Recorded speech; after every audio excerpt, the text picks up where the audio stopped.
We're not reinventing the wheel. Yeah.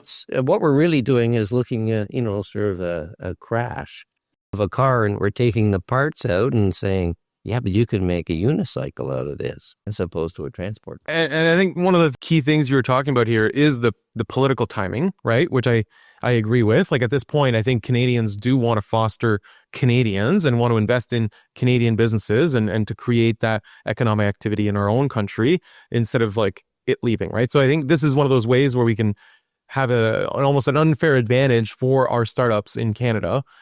So I think that's pretty big. And you're kind of talking about, because I think one of the big arguments against this could be around like the whole, it helps the wealthy over kind of like the regular person. But I think it makes sense what you're saying is that like the truth is most people don't have a pension. And even if the pensions were to be involved, like they're buying flow through shares too, right? So everyone's going to be involved in some way, and it's not This really democratizes wealth creation, period.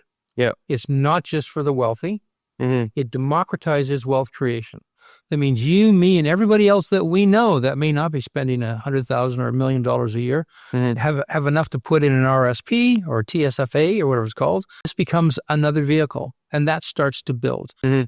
But Canadians do that. So, and I think personally, I'd rather that my kids, your kids, had a job as something other than a barista and have an opportunity, be owners in the own store. Yeah, the problem with being a service-based country, because we're a service-based country. Mm-hmm. The problem with being a service-based country is you may wake up and the services are no longer needed. Yeah, you can't even smell the coffee. Yeah. It's gone.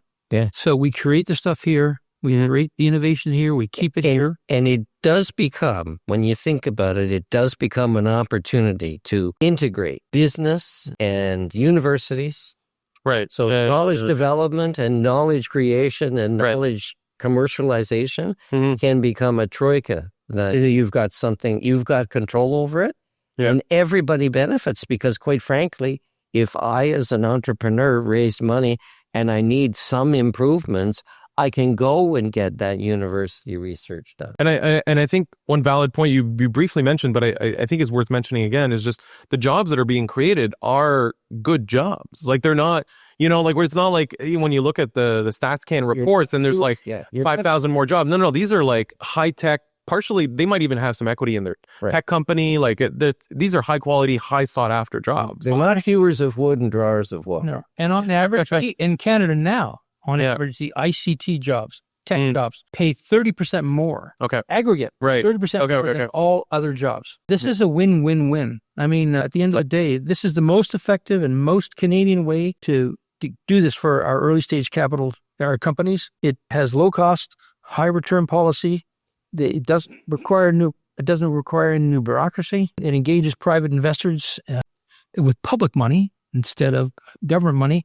And it keeps Canadian innovation in Canadian hands. So I think what you guys are suggesting here really does make sense. I think, essentially you're creating good quality jobs in Canada. You're keeping it in Canada. We could put some restrictions on those companies kind of not leaving Canada in a way. And it does benefit all Canadians, not just the wealthy. I think it helps making sure that we're fostering more innovation. So it could create even more unicorns like it did in the UK.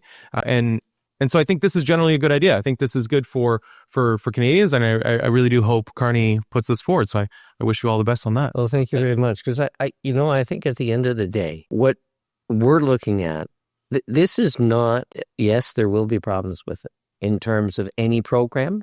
There's always going to be bad actors. Mm-hmm. Okay. Yeah. But if we approach this like Eeyore, nothing's going to happen. And our situation will continue to erode.